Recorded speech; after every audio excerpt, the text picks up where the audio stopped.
غوړ خبر د سره افغانانو ورونو شریکومه چې ښکته بې الحمدلله پاکو خلکو پاک کار کړی دی او مټیانې تقسیم کړي دي. ویډیو در باندې ګورم اورم یې در باندې اردو ژبه کې ده، ترجمه کوم یم درته. خو د هغې نه مخکې د کامې او د چارسدې ګوړه او د شین چینه به یو ګوټ کومه، نو بیا به تاسو سره خبر شریکومه. نو دا خو شین چینه نه دا خو ایټم بم دی، او چارسده چې دا خو د افغانستان یو ولسوالي ده. انشاءالله نږدې وخت دی چې انشاءالله فتح شي د خیره. نو اول به زه د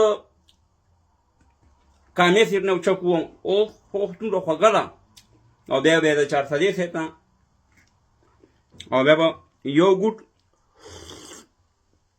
برکت د دغه خلکو په لاسونو چې دا نیک کار یې کړی، او دا یې بل ګوټ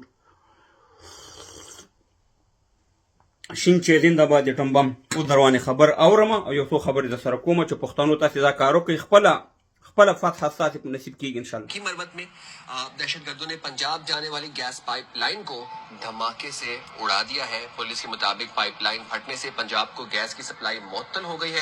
और इसी हवाले से मौजूद है जुबैर मरमत, हमें अपडेट भी करेंगे। जी जुबैर।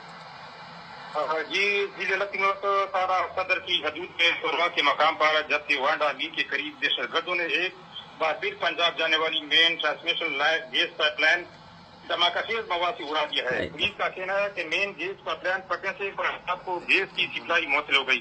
ډېر شکر دی. دا وایي د پاکستان خبرونه چې لکه مروت نه چې کوم ګیس پایپلاین تللی و، هغه نن نیکو خلکو هغې ته بارود کېښود او په بل مخ باندې چپک او پنجاب باندې ګیس کټ کړو. او دا نیوز والا و چې دا دهشتګرد نه دي، دا نیک خلک دي، دا جنتیان دي. الله تعالی به ورته جنت ورکړي په دې نیک کار باندې. او زه تاسې ته وایم د پښتونخوا پښتنو، دا پاټیانې ماټیانې پرېږدئ، دا جلسې ملسې ځانونه مه وژنئ په دې پنجاب په دې پاکستان باندې. دغه برق پې کټ کړئ، برق څنګه چې پې نن دا ګیس کټ شو، همدغه شان دي مهربانه دغه برق چې پنجاب ته تللی دا ورته دغه شان دي کټ کړئ. ته وګوره چې پنجابی به ستا خپو ته راځي.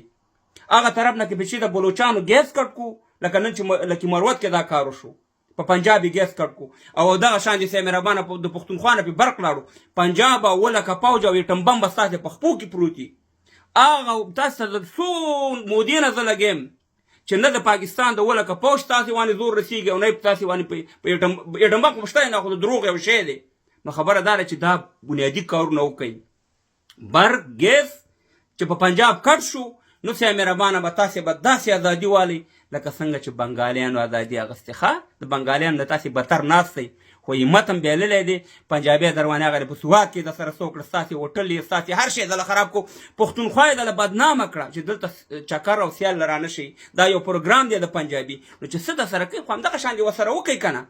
نه کوتک ته ضرورت شته او نه ټوپک ته، بس شی دی بس دغه ولاندې کېنې مټیان ولاندې کېدې سې مهربانه.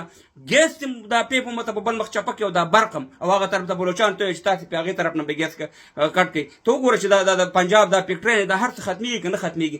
تاسو له خو چل نه درځي، څومره چل به تاسو ته دخیمه. نو برکت دې وي. شین چې به په اخره کې بیا هم زنده‌باد شین چې او د کامې او د چارسدې ګوړه ډېره ښه کار یې کړی، چرچا دا کړی په لاسونو دي.